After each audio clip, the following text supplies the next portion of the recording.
You know, this is actually one of the most anticipated super bantamweight battles of the year. Naoya, the Monster Inoue, MJ, not Michael Jordan, but Murodjon Akhmadaliev, scheduled for September 14 at the IG Arena in Nagoya in Japan.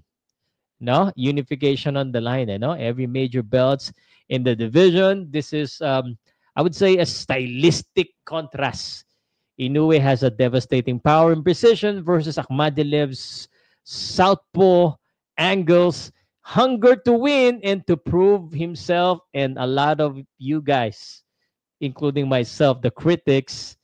And let's break down the keys to win and victory and possible things that could happen. Now Inoue enters this as the favorite with the 30 and 27 knockout win, 90% knockout rate. That's so scary. That is a monster stats. Meanwhile, for Murodjon Akhmadaliev, 14 wins, only one defeat against our Filipino Marlon Tapales, who is the sparring partner of Naoya Inoue. 79% knockout rate. So, important stats that you need to know. Age, 32 against 30. Inoue is older. Orthodox versus Southpaw, and obviously, professionally, mas maraming experience po si Naoya Inoue. The height is the same. They look the same. Nakita ko yung picture. Pakita ko nga sa inyo, no? Let me show that to you. Yun, no? Suplado pa dito si Akhmadaliev. Ayaw pa tumingin, no? Ayaw mo tumingin, Akhma. So, the favorite, Inoue is the heavy favorite. Sobra talaga. 1:10. Ibig sabihin, negative 1,000. In many markets, this is implying that 85% chance of winning of Naoya Inoue, while Akhmadaliev is the underdog, is about plus 500, which is about 15% chance of winning. Hindi na ako nagsabi niyan, ha? Ako, masunurin ako kasi pinapakinggan ko talaga yung mga analyst at saka odds maker. Although nagkakamali rin sila. Sila nga nagkakamali. Ako pa kaya. So undisputed belt. All of the belts. In one night, all of the belts could change. Diba? In one night, all of the belts could change. So in short, Inoue has obviously longer pro career, more experience, nearly perfect KO rate. He has the psychological momentum. He is in his hometown. Akhmadaliev, however, have some loss, but still strong and dangerous in a southpaw. And again, a good amateur pedigree and is very hungry. Gutom yan. Gutom yan si Akhmadaliev. Now, let's talk about what each fighters must do to win.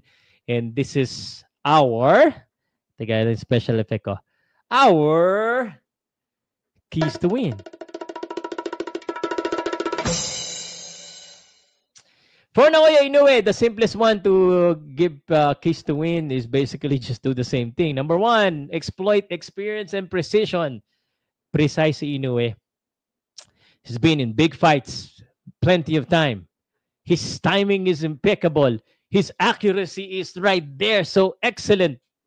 And he picks his shot like an elite fighter that he is.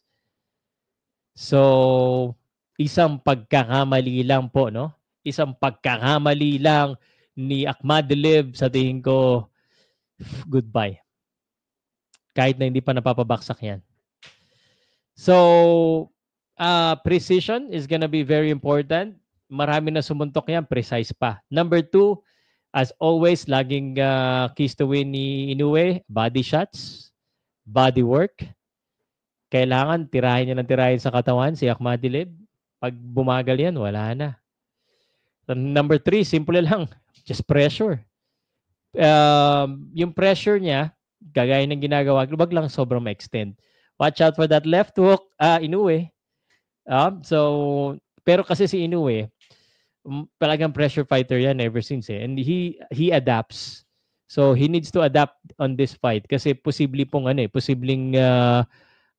may surprise itong si Akhmadaliev. Pero maintain pressure without overextending. That's very important. Important. Important in this fight.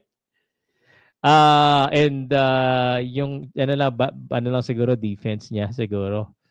Inoue is always finishing strong. Defense lang sa counterpunch defense should be in one of the most important thing that he should make sure he consider. Okay? So that defense needs to be there. Hindi lang offense. So simple, be precise, go to the body shot, and maintain the pressure. If he maintains the pressure, I think Akhmadilib is gonna break. For Akhmadilib, and I know siguro ang pinakamatindi dito masasabi ko, wala pang nakakatama na keys to win. Kasi wala pa nakakatalo kay Naoya Inoue, no? Muntik lang. But if I'm to give a keys to win for Akhmadilib, I think Akhmadilib must not allow Inoue to settle. He needs to use his movement,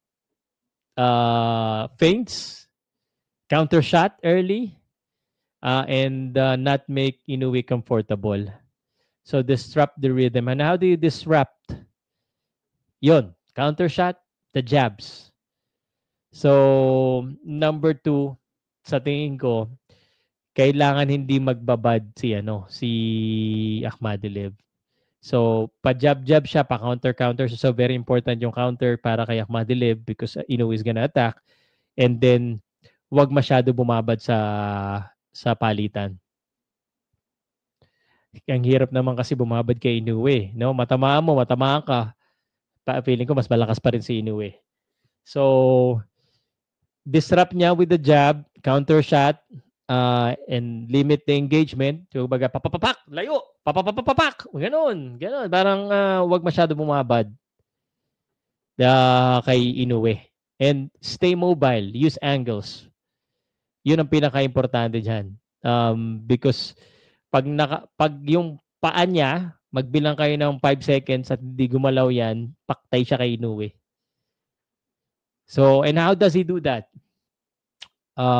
By having good endurance and stamina. Because mahihirapan talaga siya dyan. Inoue will apply pressure for sure. So, he will absorb punches. So, kailangan niya maging matibay at maging durable, especially under pressure. But just in case kaya niya yung suntok ni Naoya Inoue, let's just assume na kayanin niya yung suntok ni Inoue. What he needs to do is needs to steal rounds. Ang hirap kasing talunin ng Japanese fighter sa Japan. So he probably needs to steal a few rounds in the mid rounds para kumbaga hindi siya masyado mahirapan, hindi siya kailangan mag-gamble. So he needs to win, he would need to try and win every round if he can, but hindi siya pwede magpatambak.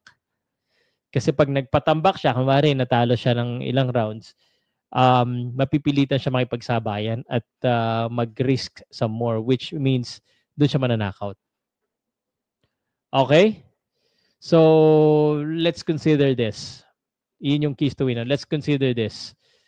Wala namang masyadong advantage sa reach and height, so that's fine. The power and the chin, yan ang labanan.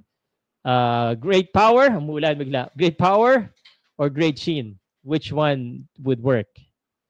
And I think yung mental pressure din na kay Akhmadilib. So si Akhmadilib medyo kailangan maging composed dito. No mistake for Akhmadilib. Yun ang aking nakikita sa laban nito. And of course, conditioning for both. But if you ask me, guys, if I put it all together, it's very obvious yung magiging prediction ko, and still the same as my prediction earlier. I think Naoya is going to win by TKO stoppage in the middle rounds. Somewhere between 7 to 10.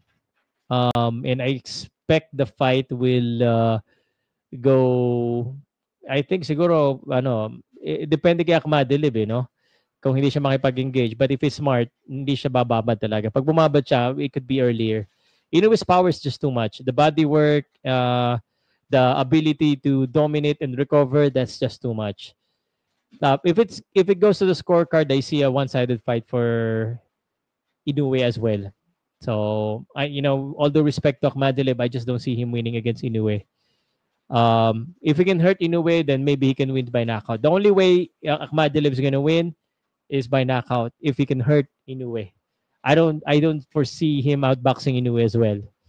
That's that's how biased probably you would say uh against me for Inoue, but that's just the fact. I don't see it. So Inoue by TKO or knockout, 7 to 10 round.